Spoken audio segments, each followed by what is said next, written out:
This review was made possible by contributions from viewers like you.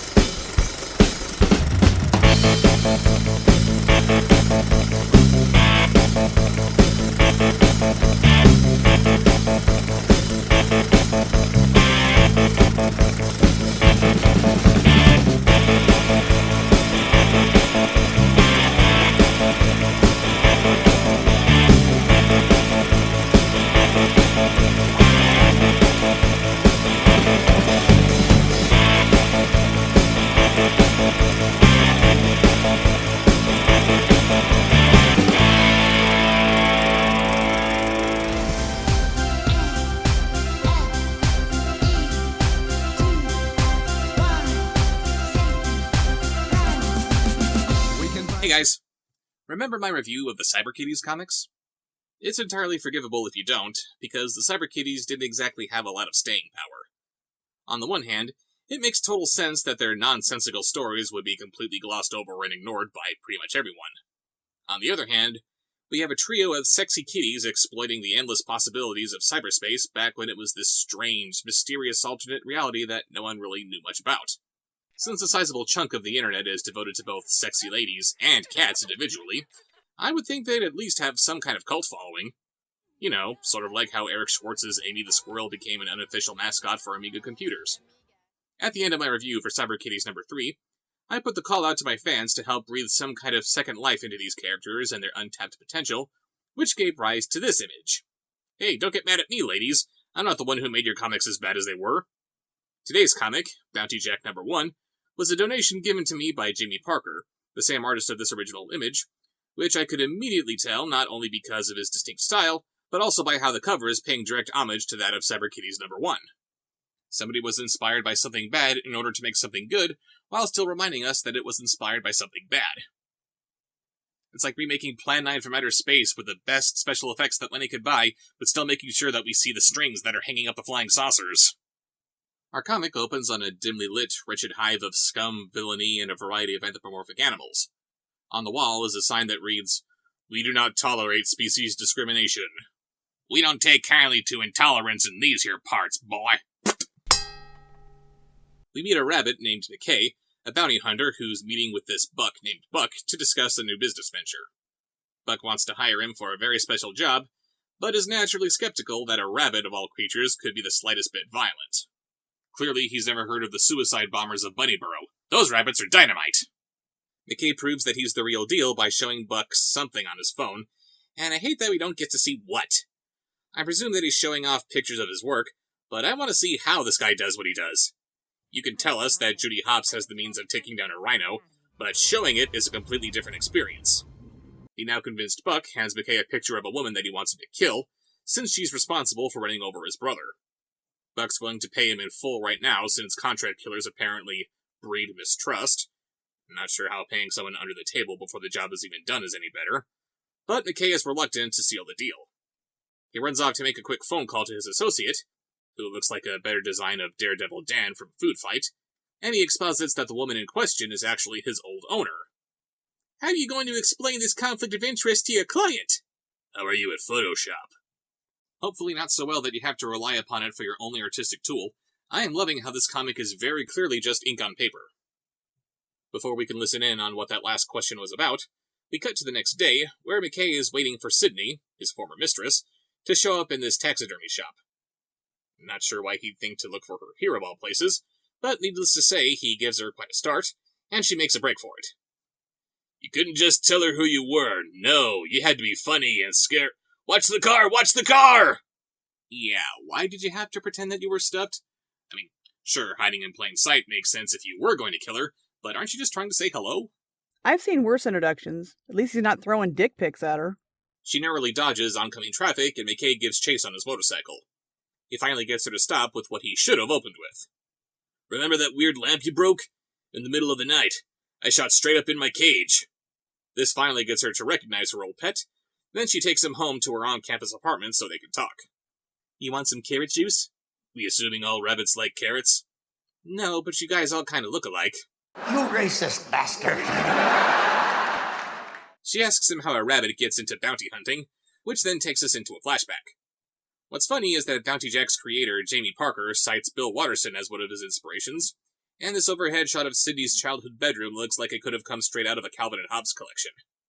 10 years ago, McKay was just an ordinary rabbit, when for no apparent reason, he suddenly outgrew his cage, his paws morphed into hands, and he's able to speak English. Of course, little Sydney is taking this as well as could be expected, and her dad chases McKay out of the house, just like every other cat, dog, and everything in between which are suddenly anthropomorphic as well.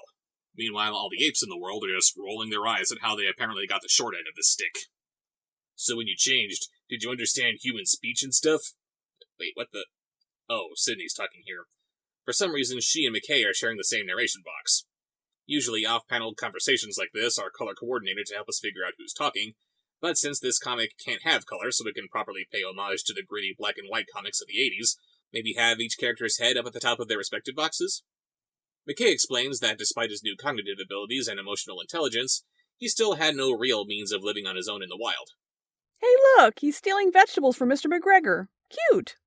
After learning how to walk upright, which he describes as being like a baby suddenly growing into an adult body overnight, he comes across an overturned food truck, no doubt the result of the driver veering out of control to avoid hitting a bear looking for a picnic basket. He tries to get a nibble, but when he gets bitch-slapped by this giant squirrel, it triggers this reaction from our beleaguered bunny. Ever hear of blind rage? Well, this was oblivious rage. I hadn't noticed I was now flaming like a furry match head. Apparently, this power was some sort of genetic hiccup that I'd discovered. Huh. I guess I used my that rabbit's dynamite joke a little bit prematurely.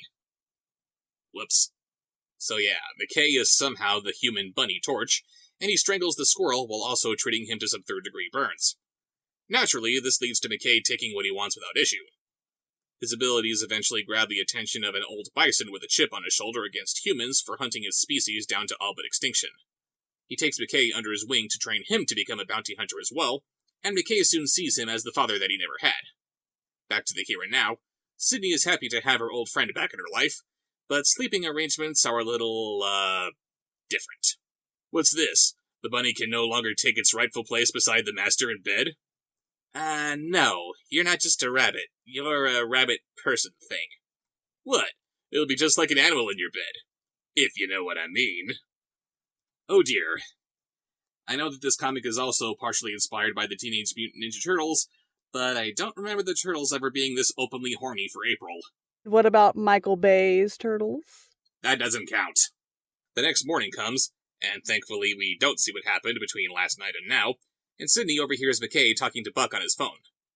He says that he killed Sydney, but Buck's tired of waiting for him to deliver the goods, and it's revealed that he somehow tracked down McKay's squirrel friend. If you so much as ruffle cheese fur, I swear to...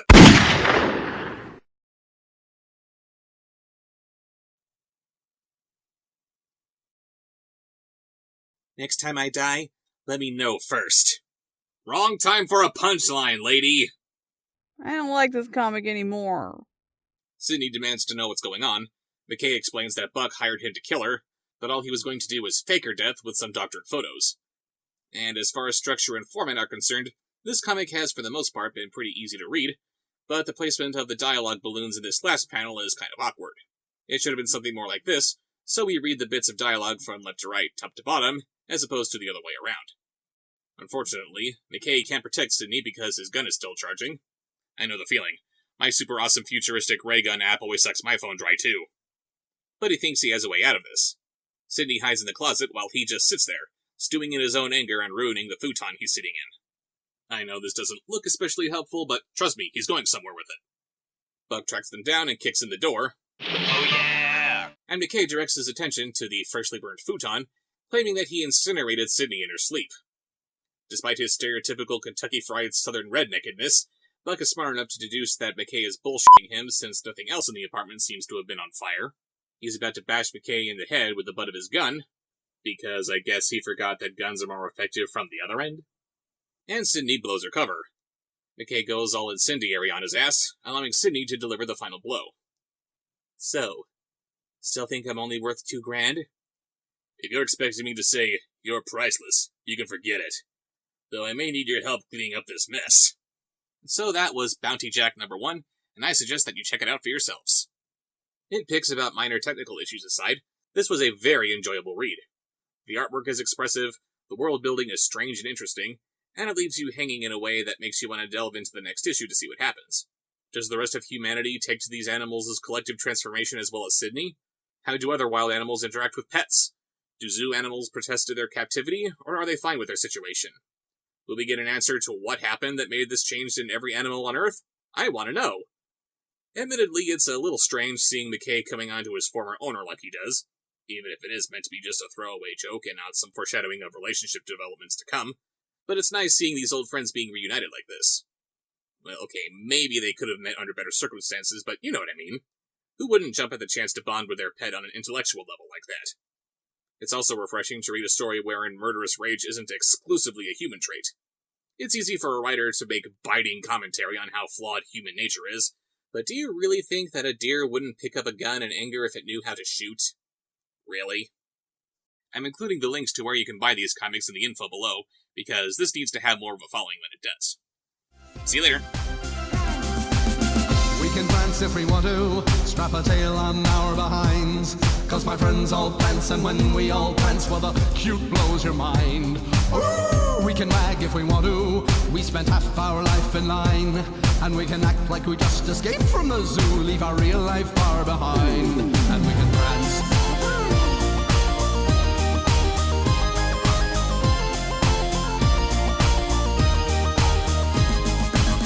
We can prance if we want to, suited up and on the prowl. Dressed really neat, fuzzy paws, fuzzy feet, spooking Mondays with a mighty howl. We can bark if we want to, we can yip and purr and growl. And we can flap our wings or bat at strings and party like an animal. We can dance, animals out of control. We can dance, we're bouncing it ball and ball. We can dance, everybody put on your badge. We can dance, everybody waiting to pounce. It's a safety prance, well the safety prance. You're the safety prance, well the safety prance. Well the safety prance, oh yes the F.E. prance. Oh it's a safety prance, oh it's a safety prance. Oh it's a safety prance. Oh, it's a safety prance. Oh, it's a safety prance. Oh, it's a safety prance. It's a safety prance. Well, the safety prance. You're the safety prance.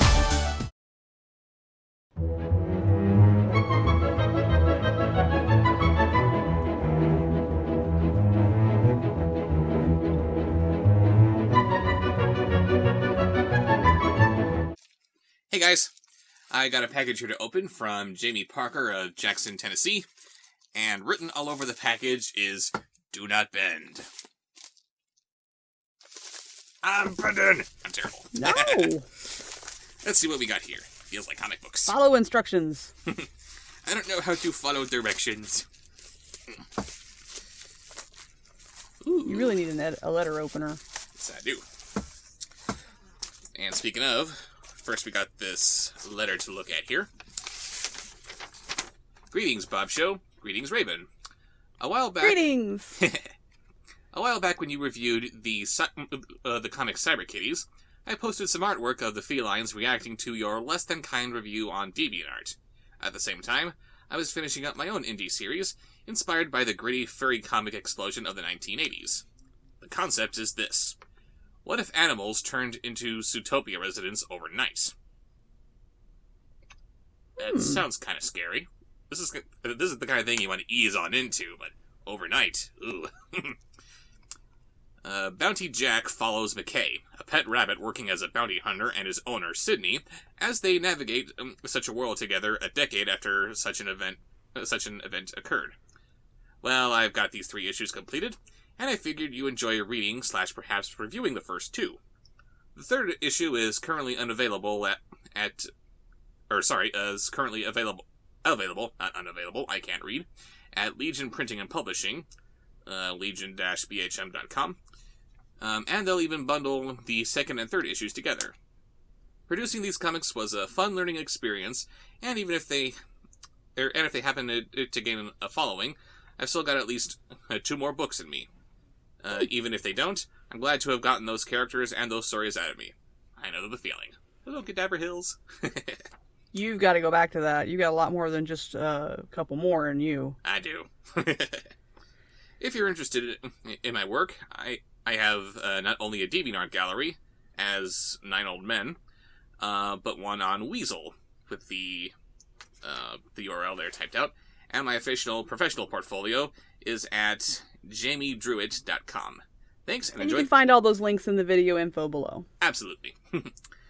P.S. I've included a little drawing of you and Raven, smiley face. Oh, I thank you. Aww. I was gonna say, as soon as I pulled the letter here away from the package, I immediately recognized this art style.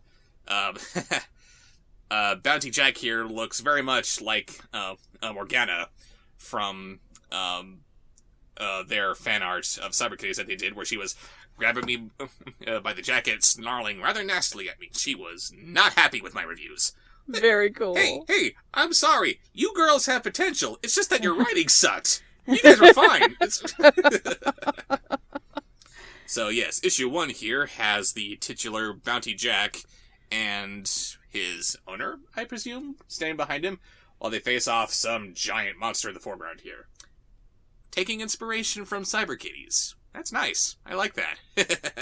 I point out what's working in the cover for number 1, and that's kind of emulated here. So, very nice. Oh, and this comic comes to us from Kablam, where I originally published Cadaver Hills, so nice. So yes, I am definitely going to look forward to taking a peek at this. You got... And here's issue number 2, where they're just, kind of taking it easy. Man, issue 1 sure was something, wasn't it? Let's just relax a bit. But issue 3 is available, or is only available online. I am definitely going to have to take a look at that. And also included was an image of me and Raven. Is it snuck into the issue here somewhere? Oh. We have a business card of Jamie Parker. Along with, thank you for reading. Be sure to join us in the next comic. I'll do that. Let's see. I love these indie published series. Yes. Books and comics and such. I really admire people that take that kind of initiative and do that. And it's so much easier to do that now than back in the 80s, from where these comics were first inspired from. But, hang on, maybe I read that wrong. P.S. I've included a little drawing of you and Raven. Is it on the back of the letter? No, back of the letter is blank. Is there something else in the package that I missed? Oh, wait, yes there is. Oh, wow. That is just too cute. Oh my god, that's amazing. Yes, it is. I am sorry. Is there... would you have any problem with me posting this on my DeviantArt? If nothing else, I gotta scan it and send it to you so you can put it on yours, because look at that. Isn't that just adorable? It is. That's so good. That's going in a frame. Yes, it is. It's going up there with the oil painting of Wolfabob. Yes, very cool. Thank you, Jamie. That's great. And yes, I'm definitely going to have to give these comics a look-see, too. It's another reason that we want to get Rob to Oregon in his own place and everything so that he could have his set have interchangeable artwork. You guys send him so much artwork and stuff, he would like to display it Exactly. in frames and stuff behind him, on his set, instead of just the same poster all the time. But MSC3K, Awesome. we love that.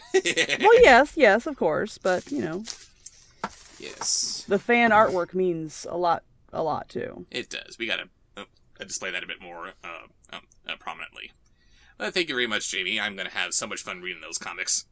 And anyone who wants to send me fan art, fan mail, or, I don't know, maybe even your own publications, just go ahead and ship it to the P.O. Box in the corner there. And we'll see you guys later. Bye, guys. Thanks, Jamie.